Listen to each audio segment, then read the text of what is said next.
Hello friend, तो आज देखिए प्रकाश का परावर्तन पढ़ रहे हैं, रिफ्लेक्शन ऑफ लाइट। तो पार्ट 2 आज पढ़ रहे हैं, लेकिन पार्ट 1 डिस्क्रिप्शन में लिंक दिया हुआ है, पहले उसको देख लीजिएगा, उसके बाद पार्ट 2 देखिएगा तब समझ में आएगा। ऐसे कुछ समझ में नहीं आएगा, तो पहले पार्ट 1 देखिएगा, उसके बाद पार्ट 2 देखिएगा। तो देखिए हम लोग आज पढ़ते हैं पहला पॉइंट।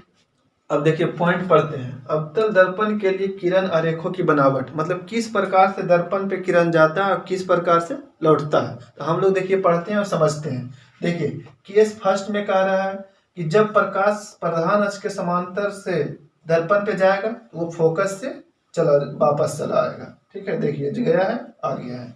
अब दूसरा केस में कहता है कि जब प्रकाश की किरण फोकस से जाएगा तो वो प्रधान अक्ष के समांतर परावर्तन हो जाएगा। अब देखिए तीसरा केस कहता है कि जब प्रकाश की किरण पी पे पड़े, ये ध्रुव होता है, ध्रुव से जाए तो थीटा कोण बनाते हुए परावर्तन हो जाएगा, जो आई बराबर आर सूचित करता है। देखिए ये चौथा केस कह रहा है कि जब प्रकाश की किरण वक्ता केंद्र से दर्पण पे जाता है तो उसी दिशा में वापस हो जाता है। देखिए एरो समझ लीजिएगा। अब इसी चारों हिसाब से हम ये समझेंगे कि अवतल दर्पण में प्रतिबिंब का निर्माण किस हिसाब से होता है। अब देखिए दूसरा पॉइंट समझते हैं, अवतल दर्पण में प्रतिबिंब का निर्माण। तो देखिए ये चारों केस से हम समझते हैं कि किस हिसाब से प्रतिबिंब निर्माण होगा।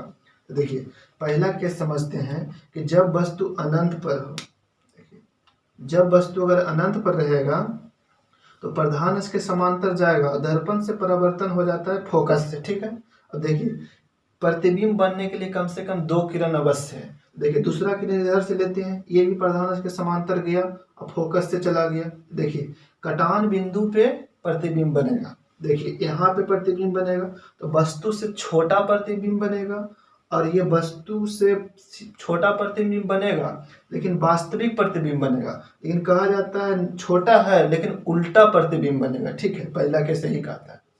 देखिए अब दूसरा केस कहता है, ये देखिए वक्ता केंद्र और अनंत के बीच होना चाहिए। देखिए इधर अनंत होता है, तो वक्ता के और अनंत के बीच जब वस्तु को हम रखेंगे तो प्रधान इसके समांतर, ये देखिए किरण गया है, एरो देख लीजिएगा। और देखिए ये फोकस से चला गया इधर वाला। और दूसरा कहता है, दूसरा किरण जो गया है देखिए वक्ता केंद्र से गया है, लेकिन वक्ता केंद्र के देखिए वहां पे केस बताए थे कि जिधर से प्रकाश जाता है उसी दिशा में लौट जाता है। ठीक है, तो देखिए कटान बिंदु यहाँ पे हो गया। ठीक है, कटान बिंदु हुआ तो देखिए प्रतिबिंब ये बना हुआ है। देखिए तो कहता है वस्तु से छोटा प्रतिबिंब बनेगा और उल्टा प्रतिबिंब बनेगा। और प्रतिबिंब कहाँ बनेगा, तो सी और एफ के बीच में प्रतिबिंब बनेगा। ठीक है, अब देखिए तीसरा केस समझते हैं। देखिए यहाँ पे सी और अनंत के बीच रखे थे, अब देखिए सी पर रखते हैं। जब वस्तु को हम सी पर रखते हैं तब देखिए प्रधान अक्ष के समांतर गया है, ये फोकस से चला आया, ये तो सेम केस इधर लग रहा था। अब देखिए अब कहता है, अब देखिए फोकस से गया है, दूसरा किरण है जो फोकस से गया है और प्रधान अक्ष के समांतर चला गया है। देखिए एरो देख लीजिएगा आप लोग। अब देखिए कटान बिंदु यहाँ पे हो गया। ठीक है, अब जब कटान बिंदु यहाँ पे हो गया तो ये प्रतिबिंब कहाँ बन रहा है, तो देखिए वक्ता केंद्र के जस्ट नीचे बन रहा है, उसी जगह पे प्रतिबिंब बन रहा है और वस्तु के बराबर प्रतिबिंब बन रहा है। ठीक है, अब देखिए चौथा केस समझ लेते हैं। चौथा केस में देखिए कह रहा है कि जब सी और एफ के बीच प्रतिबिंब को हम रखते हैं, सी और एफ के बीच अगर प्रतिबिंब को रखते हैं तो देखिए प्रधान अक्ष के समांतर किरण गया, दर्पण पे टकराया, फोकस से चला गया। ठीक है, और दूसरा केस में कह रहा है देखिए ये किरण भी है, देखिए फोकस से गया, ये परावर्तन प्रधान अक्ष के समांतर हो जाएगा। तब देखिए इसका प्रतिबिंब जो बनेगा वस्तु से थोड़ा सा बड़ा प्रतिबिंब बनेगा और अनंत और सी के बीच प्रतिबिंब बनेगा और उल्टा प्रतिबिंब बनेगा। ठीक है, अब देखिए पांचवा केस समझते हैं।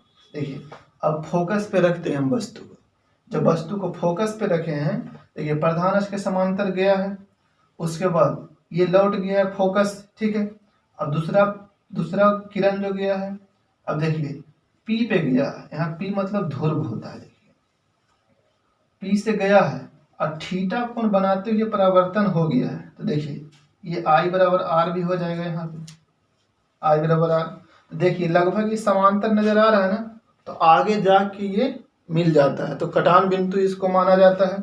देखिए प्रतिबिंब जो बनेगा वस्तु से बड़ा प्रतिबिंब बनेगा। ठीक है, और कहाँ प्रतिबिंब बनेगा? अनंत पे प्रतिबिंब बनेगा। ठीक है, पांचवा केस समझ गया है। अब देखिए छठा केस समझाते हैं। देखिए बढ़िया समझिएगा इसको। देखिए अब रखते हैं ध्रुव और फोकस के बीच हम वस्तु को रखते हैं। ठीक है, देखिए बीच में रखे हैं तो ये तो प्रधान के समांतर गया है, ये फोकस से लौट गया है। ठीक है, देखिए एरो देखिएगा आप लोग, एरो समझिएगा सब में, पर फोकस से चला गया है। अब दूसरा किरण जो लेते हैं, देखिए ये किरण देखिए गया है, इधर से लौट गया है, तो कहाँ से लौट गया है? ये भी देखिए पी था, ध्रुव था, तो ये भी थीटा कोण बनाते हुए लौट गया है, तो आई बराबर आर हो जाएगा। देखिए इसका देखिए मुंह ये समांतर था, और ये इसका देखिए इतना चौड़ा है इधर, ये कहीं नहीं मिल सकता है आगे जाके भी, तो इसको काल्पनिक रूप से प्रतिबिंब इधर बनता है। इसको देखिए काल्पनिक रूप से डॉट डॉट इधर बढ़ाते हैं, देखिए डॉट डॉट बढ़ाए हैं, और यहाँ पे प्रतिबिंब बनेगा। देखिए यहाँ पे प्रतिबिंब बन रहा है, तो कहता है वस्तु से बड़ा प्रतिबिंब बनता है और ये काल्पनिक प्रतिबिंब बनता है, लेकिन रियल में ये है जो कि सीधा भी प्रतिबिंब बनता है इसमें, इसी में सिर्फ सीधा प्रतिबिंब बनता है। आप लोग ध्यान रखिएगा इसको। ठीक है, आप लोग छाप लीजिएगा बढ़िया से। और देखिए सबसे मुख्य बात इसमें है कि सब में बन रहा था जो वस्तु के आगे ही प्रतिबिंब बन रहा था, लेकिन इसमें जो प्रतिबिंब बनेगा दर्पण के पीछे प्रतिबिंब बनेगा। ठीक है, आप लोग वीडियो पॉज करके लिख लीजिएगा इसको।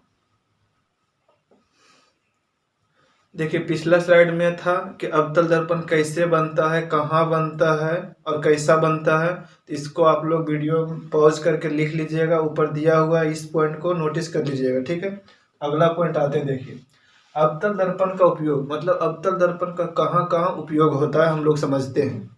देखिए पहला पॉइंट है, इसका उपयोग हजामती दर्पण के रूप में किया जाता है, मतलब दर्पण दाढ़ी बनाने के रूप में किया जाता है। ठीक है, टॉर्च में उपयोग किया जाता है, वाहनों के हेडलाइट में किया जाता है, जो गाड़ी रहता है ना उसके आगे वाला लाइट को कहते हैं वाहनों के हेडलाइटों में। ठीक है, तथा सर्च लाइटों में इसका उपयोग गोताखोर वगैरह करता है अपना कैप में लगा के, बाकी पुलिस के पास भी रहता है। ठीक है, तीसरा पॉइंट देखिए, रोगियों के नाक, कान, गले, दांत आदि की जांच के लिए डॉक्टर अवतल दर्पण का उपयोग करता है।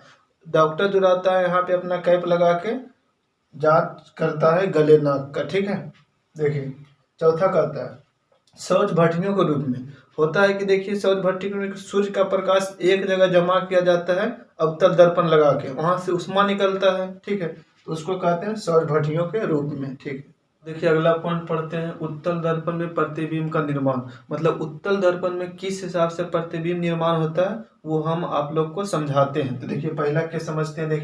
देखिए जब वस्तु अनंत पे रहे, देखिए अनंत पे वस्तु है, प्रकाश जा रहा है और दर्पण से टकराता है, दर्पण से टकराने के बाद देखिए इधर वापस चला जाता है, लौट जाता है, उसके बाद देखिए इसको डॉट डॉट करके बढ़ाएंगे तो ये फोकस से गुजरेगा। ठीक है, तो देखिए दो किरण चाहिए, तो एक और देखिए प्रधान इसके समांतर आ रहा है अनंत से प्रकाश, और देखिए दर्पण से टकरा कर इधर चला गया वापस। ठीक है, इसको भी मुख्य फोकस पे काटेगा, देखिए गया है, और देखिए यहाँ पे मुख्य फोकस पे दोनों काटा है, तो प्रतिबिंब फोकस पे बनेगा, और ये काल्पनिक प्रतिबिंब बनेगा, और ये छोटा प्रतिबिंब बनेगा। ठीक है, अब देखिए दूसरा केस समझते हैं।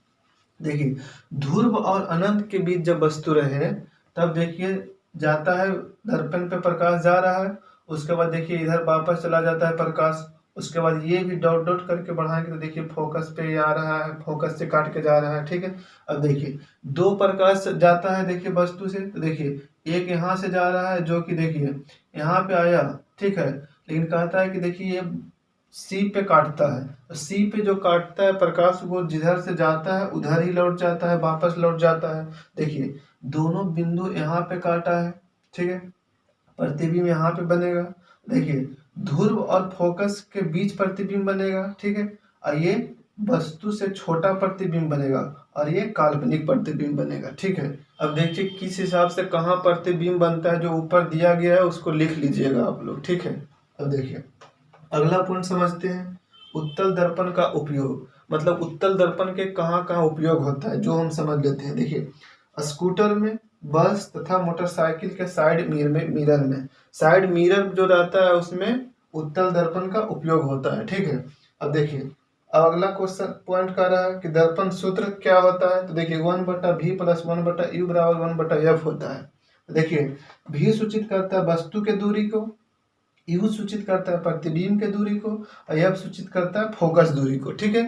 अब देखिए अगला पॉइंट है आवर्धन। आवर्धन हम किसे कहते हैं, तो देखिए समझते हैं। प्रतिबिंब की ऊंचाई तथा वस्तु के ऊंचाई के अनुपात को आवर्धन कहते हैं। ठीक है। इसे छोटी m से सूचित करते हैं और m बराबर फार्मूला जो होता है प्रतिबिंब की ऊंचाई बाई वस्तु की ऊंचाई। प्रतिबिंब का ऊंचाई है इसलिए h डैश होता है और देखिए वस्तु की ऊंचाई है तो h होता है। फार्मूला क्या हो गया, m बराबर h डैश बाई h। देखिए यहाँ पे होता है m बराबर -v हो गया है। देखिए ये प्रतिबिंब था और ये u था जो वस्तु का ऊंचाई था। तो देखिए m बराबर -v/u हो गया। ठीक है। अब देखिए ये चैप्टर यहाँ तक खत्म हो गया है। ठीक है। नेक्स्ट वीडियो में हम डाल देंगे। देखिए दो चीज छूट रहा है। देखिए दर्पण सूत्र साबित करना छूट रहा है और छूट रहा है f बराबर r/2, ये साबित करना छूट रहा है। तो इसको दर्पण सूत्र और f बराबर r/2 हम अगले वीडियो में साबित कर देंगे। यदि हमारा वीडियो अच्छा लगा तो वीडियो को लाइक तथा चैनल को सब्सक्राइब करना ना भूलें। Thank you. वेलकम।